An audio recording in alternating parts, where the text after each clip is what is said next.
अ, मेरा नाम मधुलता व्यास।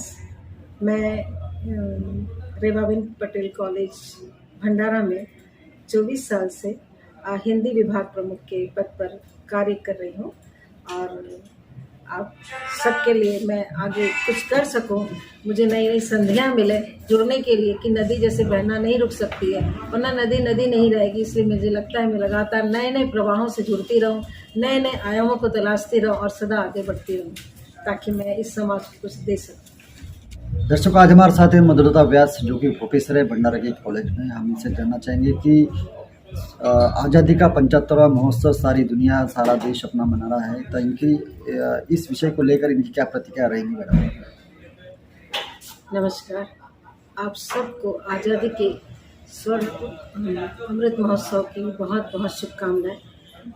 देखा जा रहा है चारों तरफ, जिससे कि बसंत ऋतु आती है तो कितना खुशनुमा माहौल हो जाता है, फूल लहरा रहे हैं, खूब खुशबू महक रही है, सारे खेत भी हरे भरे दिखाई दे रहे हैं। और अभी इस समय सभी तरफ बरसात का भी माहौल है, खूब घनी घनी हरी झाड़ियां हैं और इन सब के बीच में सब तरफ घर घर तिरंगा लहरा रहा है और सब बच्चों के हाथ में खूब गाड़ियों पे लेके घूम रहे। तो इतना अधिक उत्साह सारी जनता के बीच दिखाई दे रहा है कि सभी लोग, सभी वर्ग के, सभी छोटे बड़े सभी लोग एक साथ झंडा लेकर के निकल रहे हैं, उत्साह मना रहे हैं। तो जैसे कि बगिया में एक साथ खूब सारे फूल खिल गए हों और पूरी बगिया, ये राष्ट्र की जो बगिया है, ये महक रही है। तो बहुत ही आनंदित वातावरण चारों तरफ है। हमारे जो स्कूल है वहाँ देखिए, उन स्कूल के बच्चों को देखकर तो हमें अपना स्कूल का समय याद आ जाता है कि अरे कितनी अच्छी तैयारी करते थे, कितना अच्छा लगता था, सुबह उठने की कितनी खुशी होती थी। एक कुछ ऐसी ही उत्सुकता फिर से देखने को मिल रही है।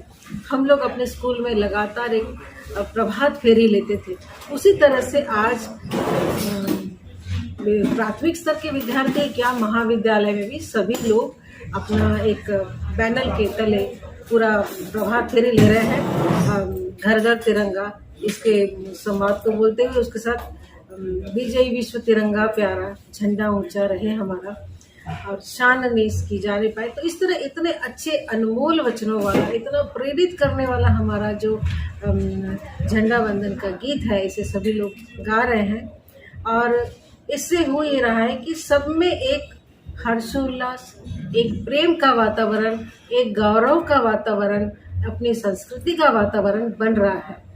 होता यह है कि देखा जाता है कि हम अधिकतर कभी कुछ न कुछ कमी किसी न किसी प्रकार की निकालते रहते हैं, लेकिन फिर भी हम हैं तो एक ही।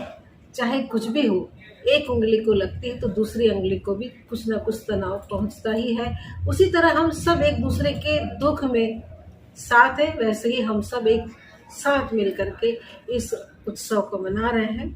और स्कूलों में भी लगातार, अभी रविवार को भी सब लोग जाएंगे, वहाँ पे उपस्थित होंगे, एक साथ सबका झंडा वंदन होना और सब पूरे जो भवन है, वो सारे के सारे भवन जो है पूरा तिरंगा लगाया हुआ है सब तरफ। मतलब आंखों में ये तस्वीर, ये जो नज़ारा और ये जो इतना अच्छा स्लोगन दिया है, घर घर तिरंगा, हर घर तिरंगा, घरों घर ही तिरंगा, तो ये सारी चीज़ें न जाने कितने वर्षों तक सबकी आंखों में कैद रहेगी। इतनी भव्य सुंदरता इस समय में दिखाई दे रही है और यही सबसे निवेदन है अपने नागपुर वासियों से और सभी आसपास के क्षेत्रों में भी कि हम लोग एक साथ सब मिल करके आज़ादी का जो उत्सव है वह बहुत अच्छे से मनाएं, बहुत प्रेम दें देश को और बहुत गीत भी गाएं। इसके साथ ही हमेशा इसके सुख समृद्धि हरियाली बनाए रखने के लिए हम भरसक प्रयत्न भी करें। देखिए, जो कर्तव्य होता है उससे हमें पीछे नहीं हटना है। हम क्या कर रहे हैं, सबसे पहले जरूरी है कि राष्ट्र के निर्माण में एक नागरिक के नाते हम कौन सा कर्तव्य पूरा कर रहे हैं, हमारा कर्तव्य क्या है।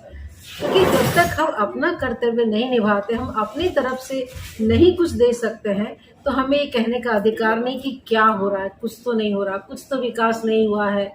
इस प्रकार के जो शब्द हैं वो ये बताते हैं कि तुम अपनी तरफ से कुछ ना कुछ कमी रख रहे हो, कुछ ना कुछ काम जो तुम्हारा है वो नहीं कर रहे हो।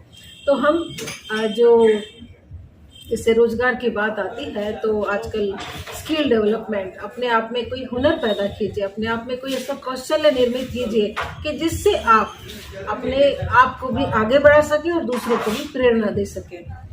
और भारत के सभी महान वीर सपूतों को बहुत बहुत, शहीदों को सबको बहुत बहुत प्रणाम, जिनकी वजह से आज हम एक स्वतंत्र देश में अपनी आंखें खोल रहे हैं, अच्छे से सुख से रह रहे हैं। उनका बलिदान कभी भी खाली नहीं जाएगा।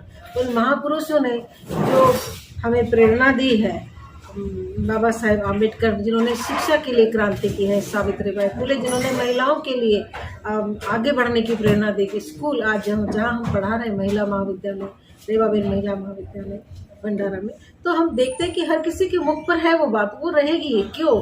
क्योंकि आज जिस तरह से एक खुले प्रांगण में सब लड़कियां काम कर सकती हैं, पढ़ सकती हैं, आगे बढ़ सकती हैं, इसके पीछे कहीं ना कोई हमारा आलम्बन है। तो उनको ध्यान में रखते हुए आगे बढ़ रहे हैं, शिक्षा में क्रांति हो रही है। और निश्चय ही मुझे लगता है कि हम पाश्चात्य देशों से, वहाँ तो क्या है औद्योगिक विकास हुआ है, लेकिन हमारे यहाँ औद्योगिक के साथ आध्यात्मिक विकास भी होता है। आध्यात्मिक का अर्थ ये होता है हम में अध्यात्म अर्थात कि आत्मा का अध्ययन, यानी कि हम आपस में एक दूसरे से संवेदनाओं की अनुभूति कर सकते हैं, हम एक दूसरे के साथ जुड़ करके चल सकते हैं, वो ही आध्यात्मिक विकास है। एक अकेला थक जाएगा, मिलकर बोझ उठाना, साथी हाथ बढ़ाना, साथी हाथ बढ़ाना। सभी को मेरी तरफ से आज़ादी के अमृत महोत्सव की बहुत बहुत शुभकामनाएं।